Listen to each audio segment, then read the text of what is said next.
Duke Abuya ni moja kati ya wachezaji ambao Yanga inawezekana wasizungumzwe sana, lakini katika wachezaji ambao ni wategua mabomu, nadhani unawafahamu wale, kuna panya wategua mabomu, kuna mbwa wategua mabomu, basi Duke Abuya ni mtegua mabomu. Sidhani kama kuna haja ya kuendelea kumkumbuka Aucho. Sidhani kama kuna haja kumkumbuka Aucho kwa kazi ambayo anaifanya.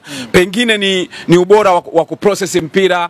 Unajua kuna mchezaji ambaye akishikwa mpira unaona shape yake, yani kuna zile mbwembwe mwenyewe zinakufurahisha. Aucho anakupa hicho. Lakini kwenye kutegua mabomu, yale mabomu kutoka kwa maadui ambao anakuja kulipua, Duke Abuya is the best. Kwa upande wangu nampongeza sana, ameboresha kiwango chake cha kufika kama eneo ambao ni magumu na anafanya shughuli yake safi kabisa. Yani kwa ujumla kabisa ni kwamba Yanga wameanza vizuri kwenye dimba la Amani. Kwa hiyo yale maamuzi ya kuhamia kule, kwa sababu mchezo mgumu, unajua Yanga alikuwa wana mchezo mmoja mgumu ambao ni Al Ahly. Umeelewa? Lakini kama Yanga angepoteza mchezo dhidi ya Falabat, manake Yanga angekuwa kwenye sehemu ngumu, kwa sababu tayari hujui Ahly mkikutana nao watakufanya kitu gani.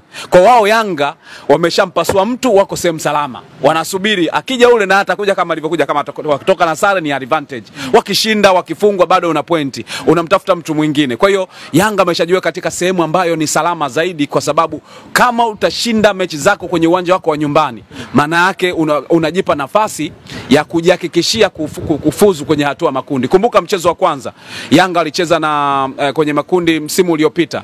Yanga walicheza Benjamin Mkapa, walipasuliwa na Al Hilal. Unakumbuka? Ile ikawa imevuruga mpango mzima wa Yanga. Mpaka dakika ya mwisho tafuta huku Yanga kashatolewa. Kwa hiyo huu ni mpango mzuri kwa Yanga ambao unawapeleka sasa kuingia katika hatua ya robo finali.